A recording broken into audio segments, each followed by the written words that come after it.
Welcome to Mount Shasta Escape. I'm Mike. I'm trying to duplicate a ride I did November 15th, 2023.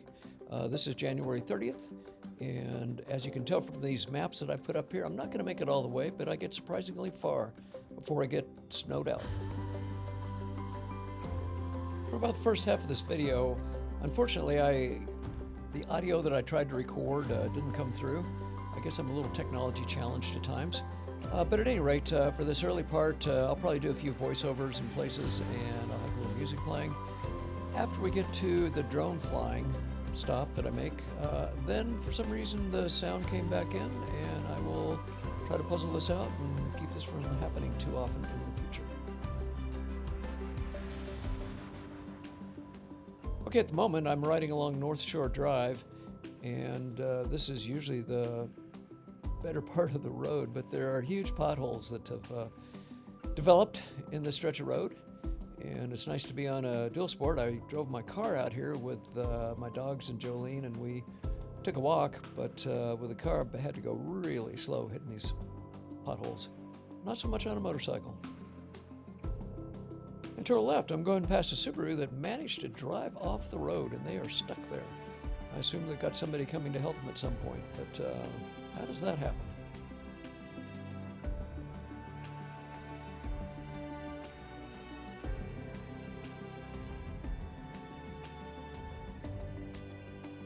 I've come up here quite a few times on my motorcycle, and this just might be the wettest and muddiest that I've seen it.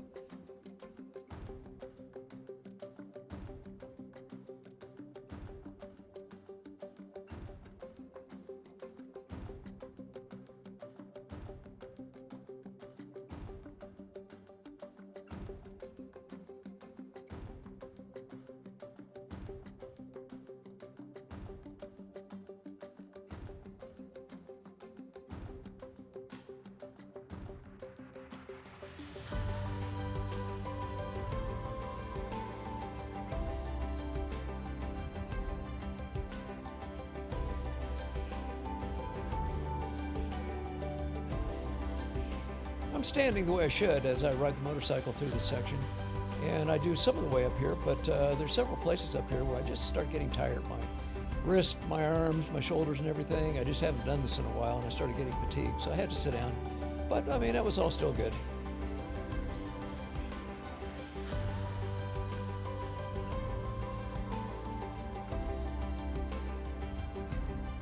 You can tell from the camera perspective, you can see the speedometer now. I'm sitting at this point.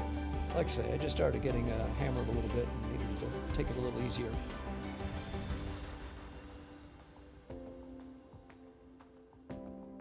This is the first patch of snow I saw on this ride.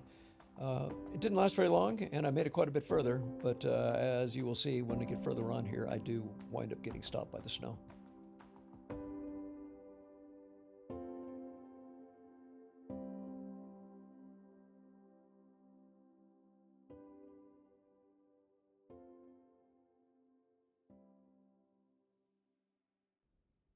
I'm experimenting with the drone at this point. I'm going to stop and fly the drone up about 10 feet high, let it hover there, ride around just a little bit and see what kind of shots I can get of that, and then I'll fly the drone up higher and get some overviews of the area around here. But no idea how this is going to work out. I'm sure I'm going to get better at doing this sort of thing.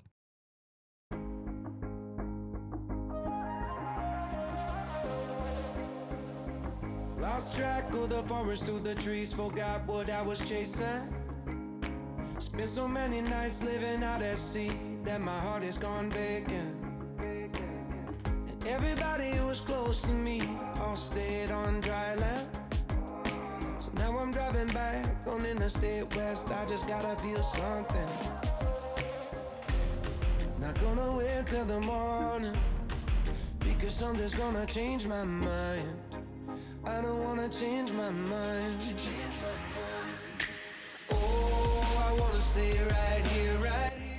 Okay, I can see myself. Woohoo! Now to take, move it up higher. Up it goes. Get it up to around 100 feet. That'll get over most of the trees. It's still just right above me. I can see it. If you go too high with it, it gets hard to see the drone. And again, you're supposed to be able to have a visual line of sight on it at all times. It helps that I can hear it too. It's just right there. Okay, just changed battery on my camera. I think I have all my gear back on. Drone's put away. My poor muddy motorcycle. Well, I'm still optimistic about snow not necessarily forcing me to stop. It still could, but I'm concerned about the low water crossings.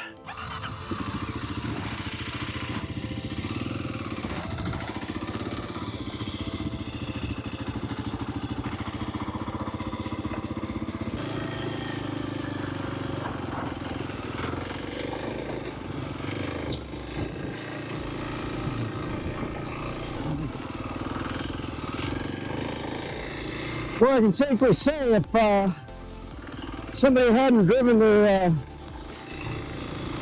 four-wheel drive through here and made these tracks, I wouldn't be doing this.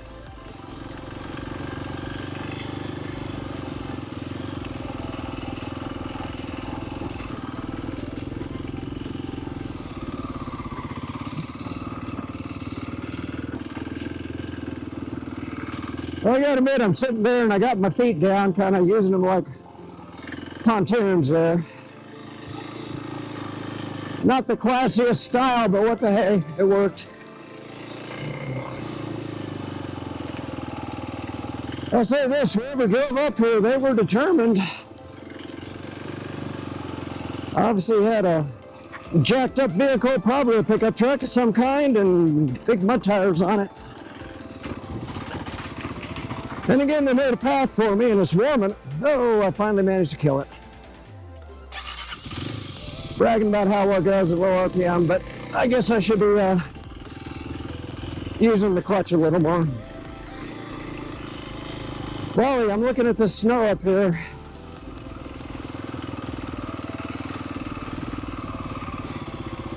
And tracks are not a whole lot further up there to the high point, but once again, I'm not liking this, so it's turnaround time.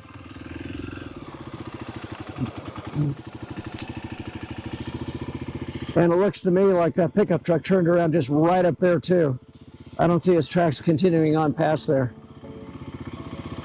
So yeah, this is a mandatory turnaround. I wouldn't be able to get through there if I wanted to. Motor died, so I'll just do this the side stand way.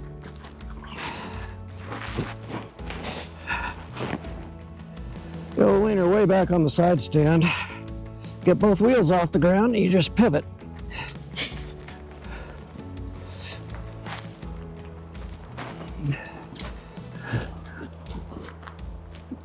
And that is good enough. Okay, so I'm not going to make it all the way around, and you know, I was really concerned about those low water crossings anyway, so I don't feel too bad about turning around here. And I couldn't have gone on. Like I say, pickup truck stopped about 50 yards up there, turned around and came back. And without those tracks, even with those tracks, not the easiest thing.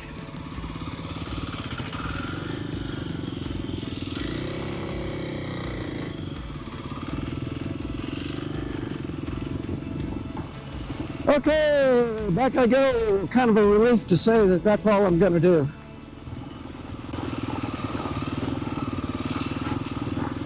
I mean, this is a fine adventure, but there is some stress that goes along with it.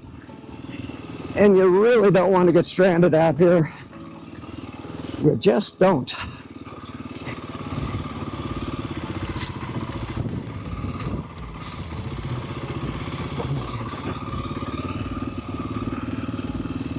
Once again, using the outrigger feet technique. And yes, I know, a better rider, standing up, going a little faster, could balance right down this track. But today, that's not me.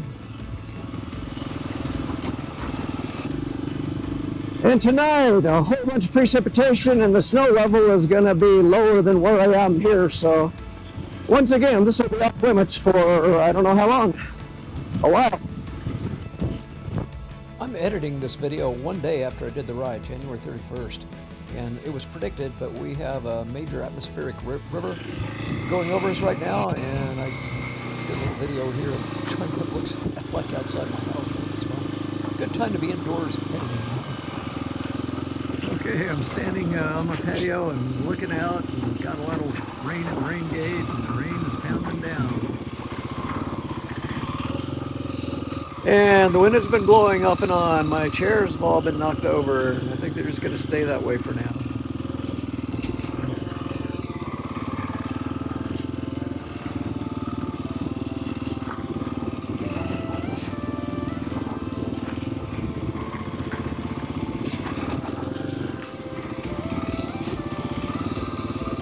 Well, if you can swallow your pride and sit down and put your feet out for outriggers, this really isn't all that hard.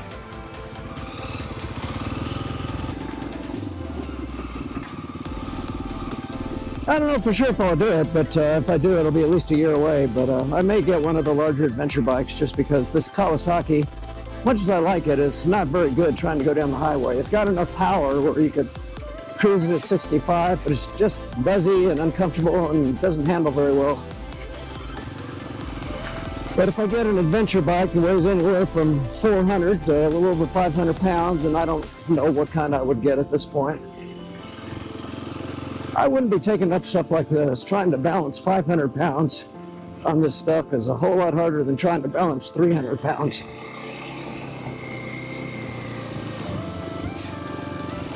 And I do speak from experience. I've owned, I haven't counted them up, at least 30 or 40 motorcycles over my life, and one of the last real street bikes I owned was, I think I bought it in the summer of 2011, but I think it was a 2012 model of the Triumph Tiger 800 XC. And I enjoyed that bike. And at that point, we did some touring on it. My wife would go with me. And I tried a little bit of off-road stuff with it, but at that time, my wife went everywhere, and you take a 500-pound motorcycle, add luggage to it, and then put your wife on back, and stuff like this is just out of the question, no way. Like I said, I did some dirt roads. It was okay on smooth dirt roads. I think I did one time where I had my wife on back, and we went up a forest road that was a little bit rough. And got to a point where I said, okay, that's enough, turn around, go back, and it wasn't something I considered a good idea.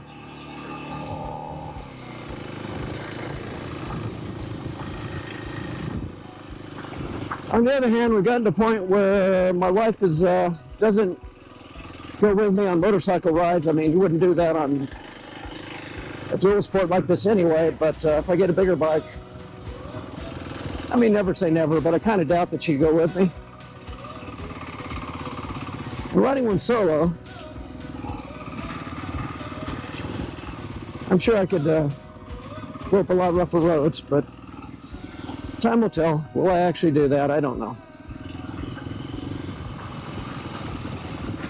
Mainly, I've really enjoyed exploring the forest roads around Mt Shasta, but I would like to go further. I don't really want to put this in the back of the truck and drive out to places and ride it, although that's certainly an option. Which means that I'd be on these state highways doing 65. And this KLX is just not very good for doing that.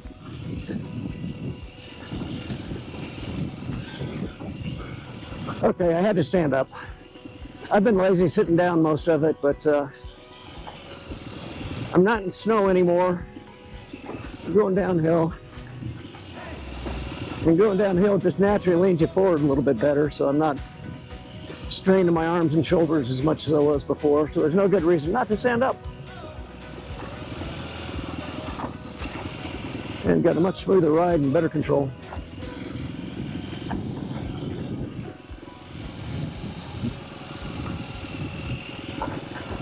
And the other thing is unknown. If I get that adventure bike, would I keep this? My wife says for sure keep it. And I know I would. The question would be, how much would I ride this versus the other one? Gets to the point where one of them is just parked in the garage, and that one winds up getting sold and the other one stays. And at this point, I don't know what that would be. And if I get any adventure riders that ever watch this, it'd be fun if you would chime in on the comments, but I'm pretty knowledgeable about most kinds of motorcycles, and I've been looking at all the adventure bikes. And at the moment, I'm leaning towards a Triumph Tiger 900 Rally Pro. And brand new, they're just way more than I want to spend.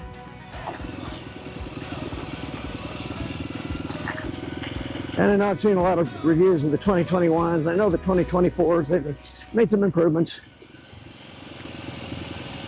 But I think 2021 Rally Pro would be a pretty sweet bike.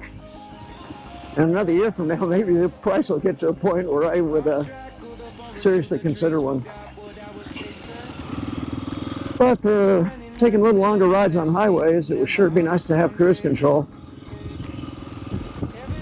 And if you got cruise control, that puts you back in the little more expensive, bigger bike category. And a little more expensive, bigger bike is just naturally gonna be a little more comfortable in most cases on the highway when you're cruising along. But I'm still a long ways out, so anybody reading this that says, oh no, you should do this, I'll have plenty of time to see your comment. So maybe in a year I'll have 10 or 20 people look at this and find somebody who wants to weigh in on it. And I think about the adventure bikes because I do like road riding, but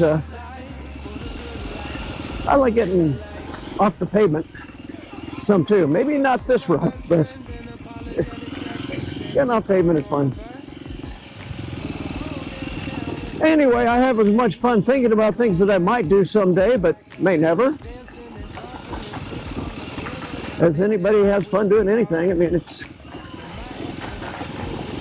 And what the heck, at my age, it keeps me in the game. Riding this motorcycle and, of course, riding my e-mountain bike. Oh, I just killed the motor again.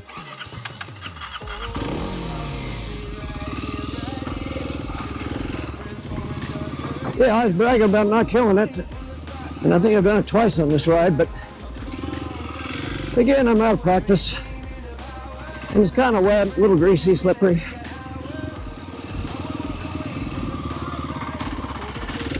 So what the heck? I'll cut myself some slack. And I always cut myself some slack, we all should. But even when you're in your prime and you're doing all these hard, wonderful things, cut yourself some slack. You know, we all goof up at times, and sometimes it's not that we goof up, we just say, you know, I'm not feeling it today. Listen, I don't want to do that. That can keep you out of the emergency room.